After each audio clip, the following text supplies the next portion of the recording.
আসসালামু আলাইকুম ওরহমতুল্লাহ। প্রিয় দর্শক, আশা করি অনেক অনেক ভালো আছেন।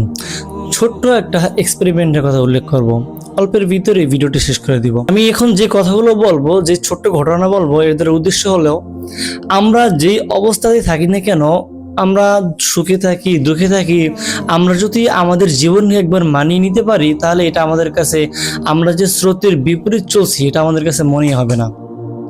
কেন বলছি বুঝিয়ে দিচ্ছি। আমেরিকান একটি বিজ্ঞানী একটা ইঁদুরকে দিয়ে একটা গবেষণা করলো। তো গবেষণাটা এমন ছিল, একটা ইঁদুরকে একটা পানির পাত্রের ভিতর ছেড়ে দেওয়া হলো। সে মরে যায় এর আগ পর্যন্ত। তো টাইমিং ধরা হলো, কথার কথা সেখানে ছিল আপনার টাইমিং 10 থেকে 15 মিনিট টাইম ছিল। 15 মিনিটের মাথায় ইঁদুরটা মরে যায় অবস্থা হয়ে গেছে। তো ইঁদুরটাকে আবার উপরে তুলে ফেললো।